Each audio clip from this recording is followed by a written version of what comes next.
한국은 애당초 중국 문화가 없으면 발전 자체가 불가능했던 나라 아니야? 왜 다들 이렇게 한국 타령들이야? 여기 하버드 대학교의 강의실 안. 미국 학생들에게 둘러싸인 한 중국 여학생이 있습니다. 미국 학생들의 끊임없는 질문에 얼굴이 붉게 달아올라 몹시 흥분해 있는 것 같은데요. 할 말을 찾지 못해 곤란해하던 이 여학생은 잠시 후 오열하며 강의실을 뛰쳐나갔다고 합니다. 지금은 이 여학생이 한국에 와 있다는데요. 대체 어떤 일을 거쳐 한국에 온 걸까요? 오늘의 사연 시작합니다. 안녕하세요. 저는 리나라고 합니다. 25살이고 하버드 대학교 대학원에서 언어학을 공부했어요. 저는 중국의 베이징 대학교에서 학부를 마치고 미국으로 유학을 왔습니다. 여러 어려움을 이겨내고 이렇게 미국까지 와서 공부하는 이유는 단 하나였습니다. 세계 최고의 대학에서 배우고 싶었기 때문이에요. 물론 중국에도 좋은 대학들이 많지만 하버드라는 이름이 주는 무게감은 다르니까요. 처음 미국에 왔을 때 저는 정말 많이 긴장했어요. 낯선 환경, 다른 문화, 그리고 영어로 의사소통을 해야 한다는 부담감까지. 하지만 동시에 제가 자랑스러운 중국인의 대표로 유구한 역사와 문화를 가진 나라에서 왔다는 것. 세계에서 가장 많은 인구를 가진 강대국의 국민이라는 것을 생각하면 이겨내야 하는 부담감이었습니다. 제 선택이었으니 받아들이기로 했죠. 각오를 하고 왔지만 대학원 생활은 생각보다 힘들었어요. 수업은 어렵고 과제는 많고 거기에 문화적 차이까지. 하지만 저는 포기하지 않았습니다. 오히려 이런 어려움을 극복하는 과정이 저를 더 강하게 만들어준다고 생각했죠. 중국에서는 구름이 걷히기를 기다리면 밝은 달을 볼 수 있다는 말을 하거든요. 인내가 얼마나 중요한지 일깨워주는 이야기들을 떠올리며 저는 큰 위안을 받았습니다. 천천히 적응하며 수업도 점점 적극적으로 참여했는데요. 외국에 나와보니 왠지 애국심이 더 강해지더라고요. 수업 중에 중국 문화나 역사에 대한 이야기가 나올 때면 제 가슴이 얼마나 뛰었는지 모릅니다. 그럴 때마다 저는 자부심을 느끼며 적극적으로 발언했죠. 네, 맞아요. 중국은 세계에서 가장 오래된 문명 중 하나예요. 우리는 종이, 화약, 나침반, 인쇄술을 발명했고 실크로드를 통해 동서양의 문화 교류에 큰 역할을 했죠. 이런 식으로 말이에요. 입이 멈추지 않더군요. 하지만 가끔은 불편할 때도 있었습니다. 몇몇 미국 학생들이 중국에 대해 편견을 가지고 있다는 걸 느꼈거든요.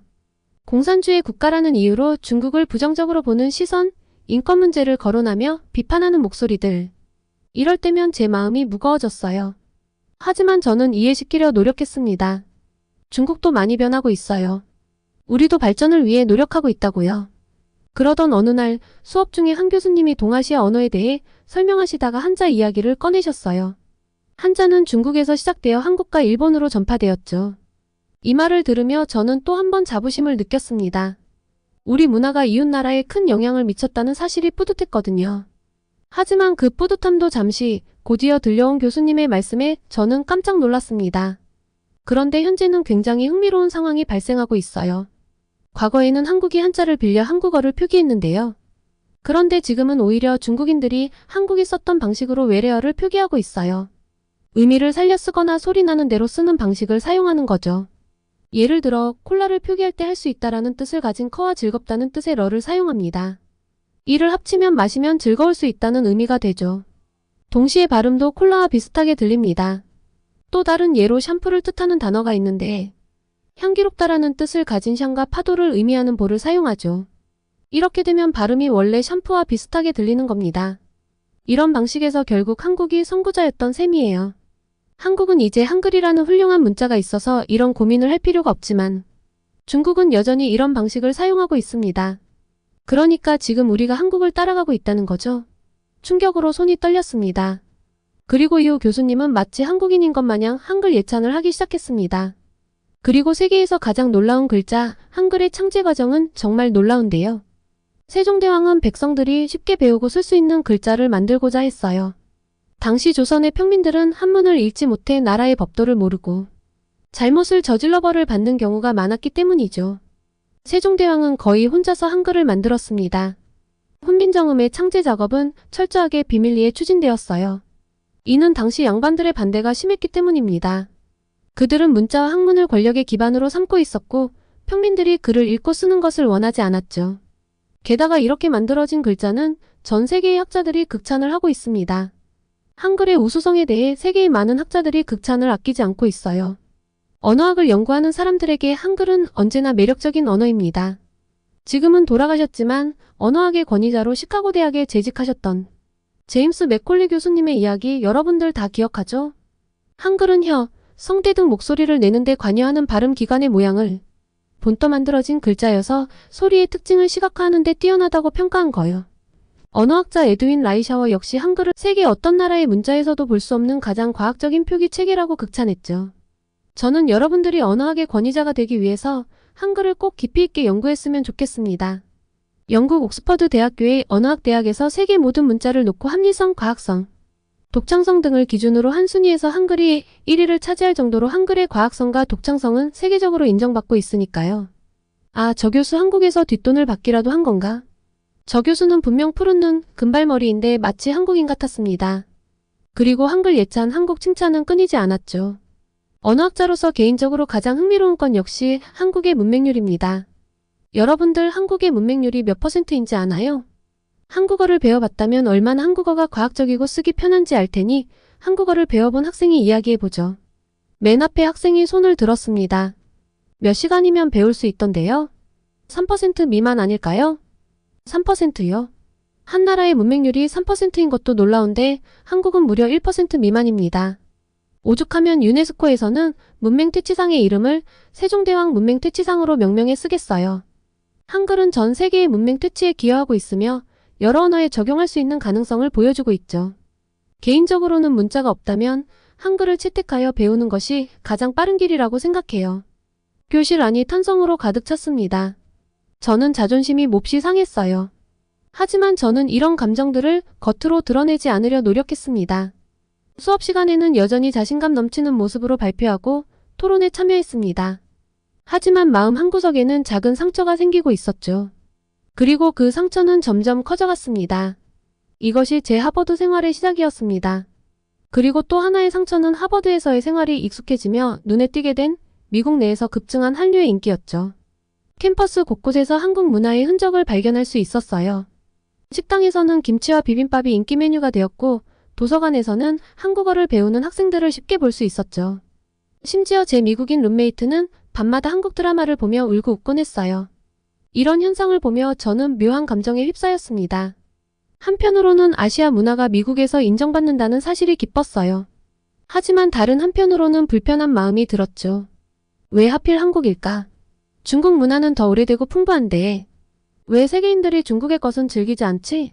라는 생각이 자꾸 들었거든요.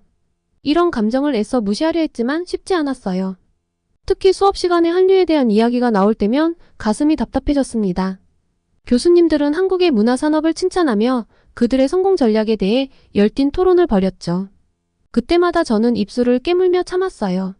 중국도 멋진 문화가 많은데 왜 아무도 관심을 갖지 않는 걸까? 라는 생각이 머릿속을 맴돌았거든요.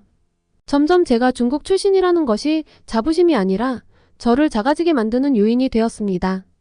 그리고 이 생각은 결정적 사건을 통해 굳어졌죠. 언어학 수업 중에 중국 문화와 관련된 토론이 벌어졌는데 이야기가 점점 중국의 언론 통제와 천안문 사태로 흘러갔습니다. 교수님은 중국이 거대한 나라이긴 하지만 우리 미국인들이 볼 때는 이해하기 힘든 부분들이 너무 많아요. 리나, 당신은 중국인으로서 어떻게 생각하나요? 라고 물으셨어요. 그 순간 저는 말문이 막혔어요. 가슴이 쿵쾅거리고 손에 땀이 났죠. 어떻게 대답해야 할지 몰랐어요. 한편으로는 조국을 변호하고 싶었지만 다른 한편으로는 그들이 지적한 문제점들이 사실이라는 걸 인정할 수밖에 없었거든요.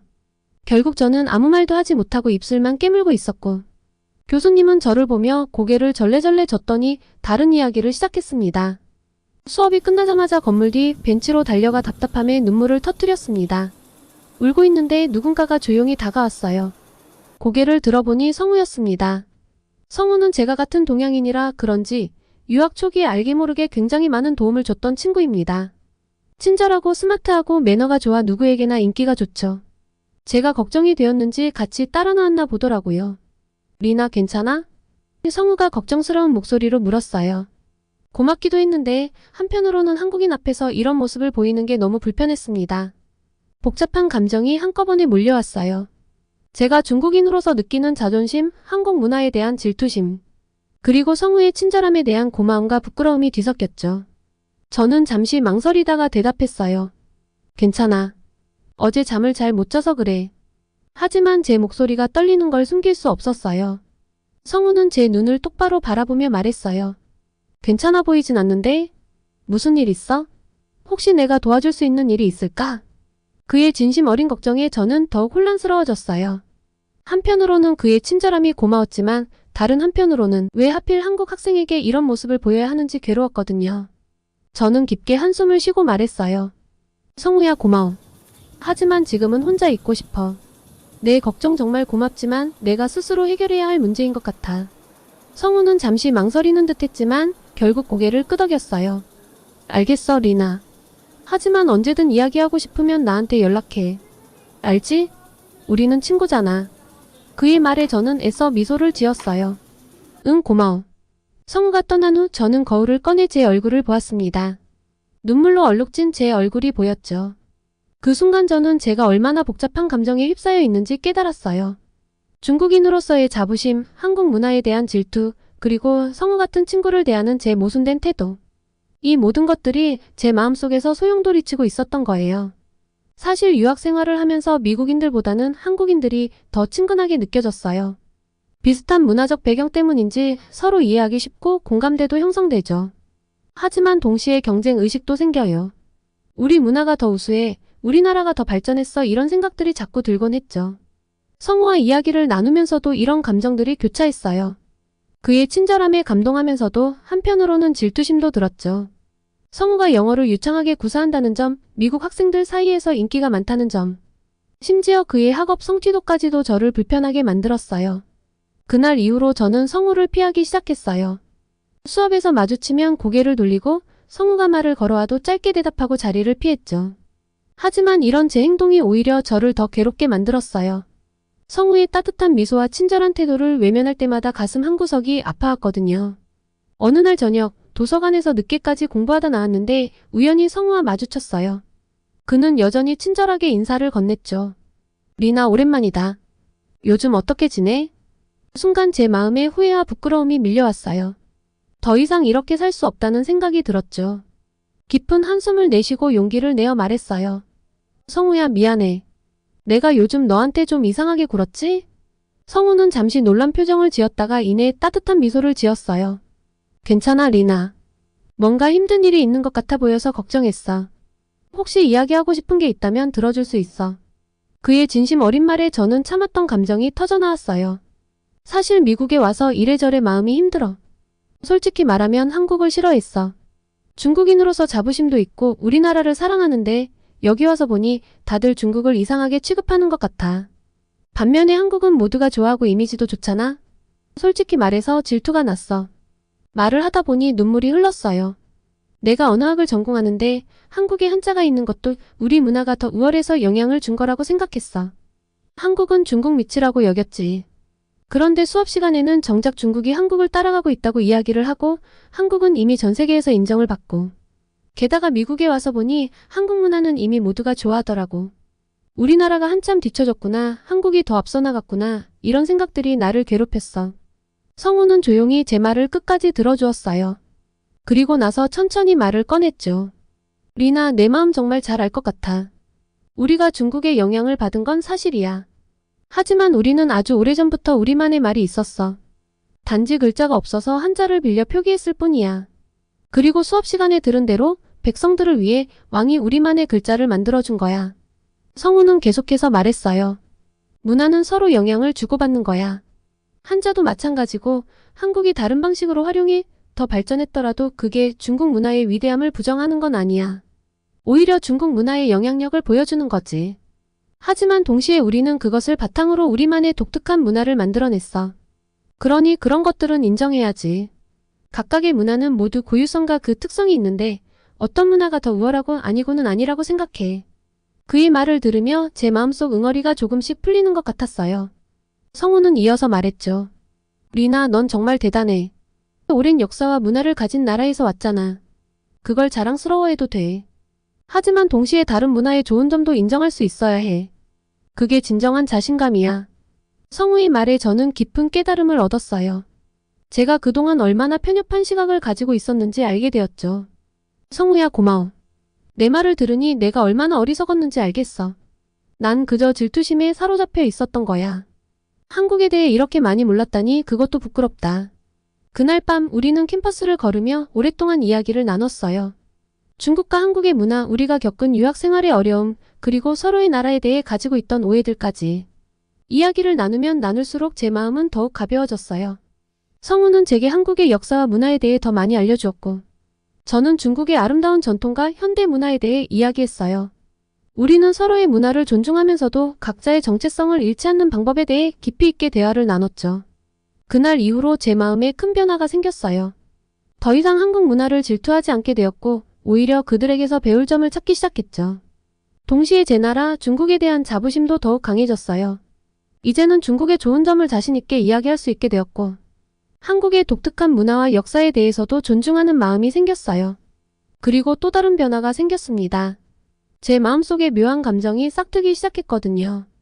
처음에는 그저 친절한 한국 유학생이었던 성우가 어느새 제 눈에 특별한 존재로 보이기 시작했죠.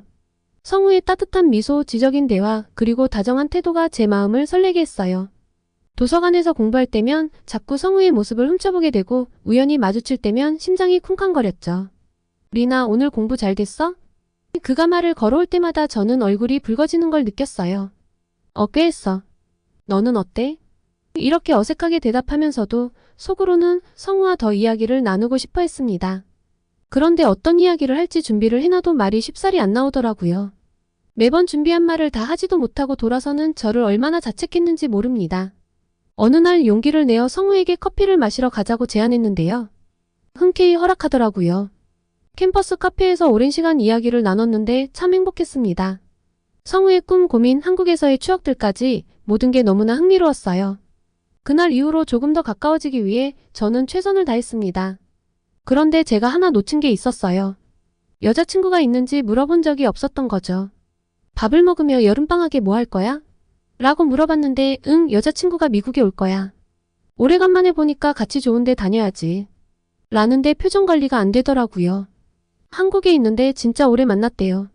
그래서 이렇게 유학을 와 있는 기간도 이해해 준다고요. 그 말을 들은 순간 제 마음이 무너져 내리는 것 같았어요. 그동안 제가 품었던 희망과 꿈들이 한순간에 산산조각 나는 것 같았죠. 더 괴로웠던 건 성우가 여자친구를 소개해주겠다고 이야기하는 모습이었어요. 리나, 내 여자친구가 이번 방학에 미국에 오면 너도 볼래? 너희 둘이 정말 잘 맞을 것 같아. 그의 행복한 표정을 보며 저는 억지로 미소 지었죠. 정말? 좋겠다. 꼭 소개시켜줘. 방학이 되고 성우의 여자친구 민지가 정말로 하버드에 왔어요. 성우가 우리를 소개시켜줬죠. 리나, 이쪽이 내 여자친구 민지야. 민지야, 이쪽은 내가 말했던 리나. 민지는 생각보다 더 예쁘고 상냥했어요. 게다가 센스도 좋더라고요. 이거 내가 준비한 선물인데. 평소 리나 너에 대한 이야기를 많이 들었어. 깜짝 놀랐어요. 저는 선물을 준비하지 않았는데 조금 민망하기도 했죠. 내가 써보고 좋아서 성우도 쓰는데 성우랑 친한 친구들에게도 선물해 주려고 한국에서 사왔어. 수줍게 웃는 민지의 웃음에 케이스를 꺼내봤는데요. 케이스를 열기도 전에 향기로운 향이 맴돌더라고요. 마음에 쏙 들었습니다. 센스 있는 선물에 제 질투심과 꼬인 마음이 부끄러워졌습니다. 이런 넉넉한 마음이 있으니 성우같이 좋은 아이와 사귀는구나 싶었죠. 이후 우리 셋은 함께 하버드 캠퍼스를 돌아다녔어요. 성우와 민지가 손을 잡고 걸어가는 모습을 보면서 저는 가슴이 아팠죠. 하지만 동시에 그들이 정말 잘 어울린다는 생각도 들었어요. 성우가 민지를 바라보는 눈빛에는 제가 받아본 적 없는 사랑이 가득했으니까요. 그날 밤 혼자 방에 돌아와 펑펑 울었어요. 하지만 그 눈물을 통해 조금씩 마음을 정리할 수 있었죠. 리나, 이제 그만 포기해야 해. 성우는 이미 행복한 사람이야. 아프지만 현실을 받아들이기로 했어요. 하지만 뜻밖에도 이 경험이 제 인생의 새로운 전환점이 되었어요. 성우 덕분에 이미 한국 문화와 언어에 대한 관심이 커진 상태였고, 한국, 특히 한국어에 대한 호기심이 점점 강해졌거든요. 한국어는 어떻게 이렇게 독특한 문법 구조를 가지게 된 걸까? 한자어와 고유어의 관계는 어떻게 되는 걸까? 이런 질문들이 꼬리에 꼬리를 물고 이어졌어요. 그래서 결심했죠. 한국어를 제대로 연구해보기로 한 거예요. 언어학과 교수님을 찾아가 상담도 받고 한국어 관련 수업도 추가로 들었어요. 심지어 한국어 학습 동아리에도 가입했죠. 연구를 하면 할수록 한국어의 매력에 빠져들었어요. 한글의 과학성, 높임법의 복잡성, 의성어와 의태어의 풍부함까지 모든 게 새롭고 흥미진진했죠. 특히 중국어와 한국어의 관계를 연구하면서 두 언어가 서로 영향을 주고받으며 발전해온 역사가 정말 흥미로웠어요. 어느새 제 관심사는 성우에서 한국어 연구로 완전히 옮겨갔어요. 물론 가끔 성우를 볼 때면 아직도 마음이 살짝 아프긴 해요. 하지만 이제는 성우를 보며 미소 지을 수 있어요. 성우가 아니었다면 제가 이렇게 흥미로운 연구 주제를 발견하지 못했을 테니까요. 이제 저는 졸업 논문 주제로 한중 언어 교류의 역사와 현대적 의미를 선택했어요. 성우에 대한 짝사랑은 이루어지지 않았지만 그 덕분에 제 인생의 새로운 열정을 발견했죠. 이것이 바로 제가 하버드에서 얻은 가장 값진 선물이 아닐까 싶어요. 앞으로 어떤 일이 기다리고 있을지 모르겠지만 한 가지는 확실해요. 제가 중국인으로서의 정체성을 잃지 않으면서도 다른 문화와 언어를 존중하고 연구할 수 있는 사람으로 성장했다는 거예요. 그리고 이 모든 것의 시작에 성우가 있었다는 사실을 저는 평생 잊지 않겠다고 다짐했습니다. 번잡스러운 마음을 덜어내고 한국어 연구에 깊이 빠져들면서 저는 자연스럽게 한국 문화 전반에 대해 더 깊이 알고 싶어졌습니다. 그래서 방학 때 한국으로 여행을 가기로 결심했죠. 처음에는 조금 긴장됐습니다. 그동안 제가 가졌던 편견들이 실제로 맞는지 아니면 완전히 틀린 것인지 확인하게 될 테니까요. 제 첫 한국 방문은 작년이었는데요. 2주간 서울에서 머무르며 저는 정말 많은 것을 보고 배웠습니다. 한국에 도착하자마자 느낀 첫 인상은 공항의 청결함이었어요. 중국인인 저로서는 한국과 중국 공항의 차이가 너무나 컸습니다. 단순히 시설이 좋다는 것을 넘어서 이용하는 사람들의 시민의식에서 큰 차이를 느꼈어요. 역사를 알아보기 위해 갔던 경복궁에서는 웅장함에 압도되었고 남산타워에서 바라본 서울의 야경은 숨이 멎을 정도로 아름다웠습니다. 홍대와 강남의 젊고 활기찬 분위기는 중국의 어느 도시와도 비교할 수 없을 정도로 독특했죠. 특히 한복을 입고 고궁을 거닐었을 때는 마치 시간 여행을 하는 것 같은 기분이 들었습니다. 저를 위해 기꺼이 가이드가 되어준 민지 덕에 자세한 설명을 들으며 구경하니 더 좋았던 것도 같아요. 그리고 정말 신기했던 건 도시 전체의 청결함이었습니다. 지하철이나 거리 어디를 가도 이상한 냄새를 맡아본 적이 없었습니다. 오히려 좋은 냄새가 나더라고요. 중국이었다면 상상하기 어려운 광경이었죠. 한국 사람들은 공공장소에서 쓰레기를 함부로 버리지 않고 오히려 주워서 쓰레기통에 버리는 모습을 여러 번 봤어요. 그리고 한국인들의 개인 위생에 대한 관심도 인상적이었습니다. 매일 씻고 양치질하고 향수를 뿌리는 등 자기 관리에 굉장히 신경 쓰는 모습이었어요. 중국에서는 이틀이나 3일에 한 번 씻는 게 보통인데 한국인들은 하루에 한 번 이상 씻는다는 사실에 놀랐습니다. 민지가 제게 줬던 건 바디워시와 샴푸 세트였는데 그런 선물을 줬던 게 이해가 갔죠. 민지도 매번 찰랑이는 머릿결과 깔끔한 모습으로 저를 만나러 왔거든요. 이런 게 일반적이더라고요. 그래서일까요? 지나치면서 봤던 한국인들의 외모도 인상적이었습니다. 잘생기고 예쁜 사람들이 정말 많았습니다. 아마도 자기 관리를 열심히 하는 문화 때문인 것 같아요. 중국보다 한국이 보여지는 것에 더 신경 쓰는 느낌이었습니다. 홍대, 성수동 등 젊은 사람들이 많이 간다는 곳의 브랜드들을 살펴보며 한국인들의 창의성과 실행력도 대단했어요. 중국에서 한국과 비슷한 커피 제품들이 많이 나오는 이유를 이해할 수 있었습니다. 한국인들은 아이디어를 떠올리는 것에서 그치지 않고 바로 실천에 옮기는 모습을 보며 우리 중국인들도 배워야 할 점이 많다고 생각했습니다. 이 짧은 여행을 통해 한국 문화에 대한 제 선입견이 많이 바뀌었어요.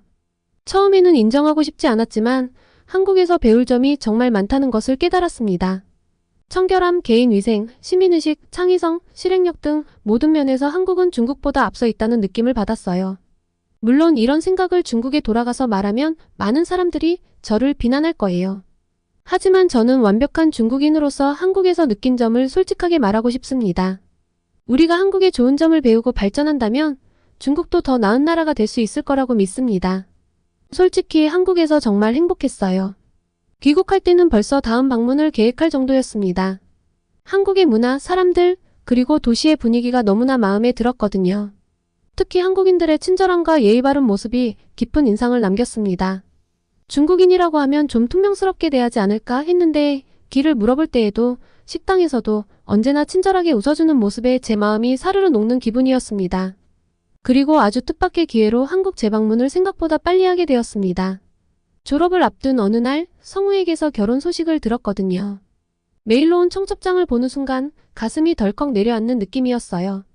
처음에는 가슴이 조금 아팠지만 곧 진심으로 축하할 수 있었습니다. 성우와 함께했던 시간들, 그리고 성우를 통해 배운 것들을 생각하니 그의 행복을 진심으로 빌게 되더라고요. 성우를 통해 제가 인생의 방향을 새로 잡았으니 고마운 사람이잖아요. 성우는 저를 결혼식에 초대했습니다. 때마침 한국에 다시 가고 싶기도 해서 저는 기쁘게 수락했죠. 다시 한국을 방문할 수 있다는 생각에 설레는 마음이 컸고, 이번에는 한국의 결혼 문화를 직접 경험할 수 있다는 기대감도 있었습니다. 이만하면 제 마음이 많이 정리된 거 맞죠? 한국에서의 결혼식은 정말 아름다웠습니다. 서울의 한 호텔에서 열린 예식장에 들어서자마자 화려하면서도 세련된 장식에 눈을 뗄 수 없었어요. 본식은 드레스와 턱시도를 입고 하고 이후에 다시 한복으로 갈아입고 인사를 했는데요. 드레스 차림의 민지와 턱시도를 입은 성우도 근사했지만 제 눈에 더 들어온 건 역시 한복이었습니다. 중국 방송에서 어설프게 따라한 한복이 아니라 정말 고급스러운 한복을 가까이서 보게 되니 차원이 다르더군요. 신랑 신부가 한복을 입고 전통 의식을 치르는 모습은 마치 영화의 한 장면 같았어요. 특히 결혼식 후에 진행된 패백 의식이 인상적이었습니다. 신랑 신부가 한복으로 갈아입고 양가 부모님께 절을 올리는 모습이 너무나 아름다웠어요. 패백상에는 대추와 밤, 그리고 술이 놓여 있었는데 이것들이 각각 자손번창과 부부 화합을 상징한다고 하더라고요. 특히 신랑 신부가 맨손으로 대추를 받아내는 모습이 재미있으면서도 의미 깊어 보였습니다. 나중에 알고 보니 이 의식은 신랑 신부가 양가 부모님께 인사드리고 앞으로 효도하겠다는 다짐을 하는 의미라고 해요. 부모님을 공경하는 마음을 이렇게 의식으로 표현하는 것이 참 인상적이었습니다. 중국의 결혼식에서는 볼 수 없는 이런 전통 의식들이 한국 결혼식만의 독특한 매력을 만들어내고 있었어요. 우리나라의 결혼 문화와는 또 다른 아름다움을 느낄 수 있었습니다. 그리고 무엇보다 행복해하는 성우의 모습이 가장 기억에 남아요. 새하얀 턱시도를 입은 성우가 신부와 함께 입장할 때의 모습은 정말 빛이 나는 것 같았어요. 그의 환한 미소를 보니 제 마음속에 남아있던 작은 미련도 완전히 사라졌습니다. 식이 끝나고 성우가 저에게 다가와줘서 고마워 리나 라고 말했을 때 저는 그동안의 모든 순간들이 의미 있었다는 걸 깨달았어요. 비록 연인으로 맺어지진 못했지만 제 인생에서 성우가 의미 있고 중요한 사람인 건 분명했어요. 성우의 결혼식 후 저는 며칠 더 한국에 머물렀는데요. 한국어를 어느 정도 할 줄 알게 되어 이번에는 서울을 벗어나 지방도 둘러봤습니다. 부산의 해변, 경주의 역사 유적지, 제주도의 아름다운 자연, 각 곳에서 새로운 매력을 발견하고 아름다운 순간들을 눈에 담는 시간들을 보냈습니다. 이 여행을 통해 제 마음속 깊은 곳에서 무언가가 변화했음을 느꼈습니다. 한국은 더 이상 그저 이웃 나라가 아니었어요. 제 삶의 중요한 부분이 되어 있었죠. 문득 이런 생각이 들었습니다. 나중에 기회가 된다면 한국에서 살아보고 싶다라고요. 한국에 대한 애정이 더 깊어진 상태로 미국으로 돌아가 저는 졸업 논문에 더욱 열정을 쏟았습니다. 한중 언어비교 연구는 제가 경험한 한국의 모습들로 인해 더욱 풍성해졌죠. 그리고 마침내 졸업을 했을 때 저는 제 미래에 대한 확신이 생겼습니다. 대학원 진학을 결심했고 한국학 전공으로 서울대학교에 지원했습니다. 운 좋게도 합격했죠. 이제 저는 한국에서 새로운 삶을 시작하게 됐습니다. 물론 두렵기도 합니다. 하지만 그 두려움보다는 설렘이 더 큽니다. 한국에서 공부하면서 저는 양국의 문화 언어를 잇는 가교 역할을 하고 싶습니다. 중국인으로서의 정체성을 잃지 않으면서도 한국 문화를 깊이 이해하고 사랑하는 사람으로 성장하고 싶습니다. 앞으로의 계획은 한국에서 박사 학위를 취득한 후 대학에서 교수로 일하는 것입니다. 중국인 학생들에게 한국어를, 한국인 학생들에게 중국어를 가르치면서 양국의 이해를 돕고 싶습니다. 또한 양국 간의 문화 교류 프로그램을 기획하고 실행하는 일도 하고 싶습니다. 가끔 하버드에서의 시간을 돌아보면 그때의 제가 지금의 저를 보면 놀라지 않을까 싶습니다. 한국을 질투하고 미워하던 제가 이제는 한국에서 꿈을 키우고 있으니까요. 하지만 이 모든 변화가 저를 더 나은 사람으로 만들었다고 믿습니다. 이제 저는 새로운 여정을 시작합니다. 한국에서의 삶, 그리고 양국 간의 가교 역할이라는 새로운 도전. 때로는 힘들고 어려울 때도 있겠지만 저는 이 길을 끝까지 걸어갈 것입니다. 왜냐하면 이것이 제가 진정으로 원하는 삶이기 때문입니다. 그리고 언젠가 제가 꿈꾸는 대로 중국과 한국 나아가 전 세계의 문화 교류에 기여할 수 있는 날이 올 거라고 믿습니다. 그때까지 저는 끊임없이 배우고 성장하고 도전할 것입니다. 이것이 하버드에서 시작된 제 이야기의 새로운 장이 될 것 같네요. 제 인생의 두 번째 도전을 많은 한국분들이 응원해 주시면 진심으로 감사하겠습니다. 오늘은 중국 베이징 대학교 출신으로 자부심에 가득 차서 하버드 대학교에 대학원 진학을 했다가 제대로 알지 못했던 한글의 우수성과 한류의 인기를 목격하며 좌절하고 한국인의 도움을 통해 자존감을 되찾아 새롭게 인생의 방향 설정을 하게 된 사연이었습니다. 오늘의 사연이 마음에 드셨다면 구독과 좋아요를 눌러주세요. 여러분의 구독과 좋아요는 계속해서 좋은 사연을 소개할 수 있는 힘이 됩니다. 이상 감동저장소였습니다.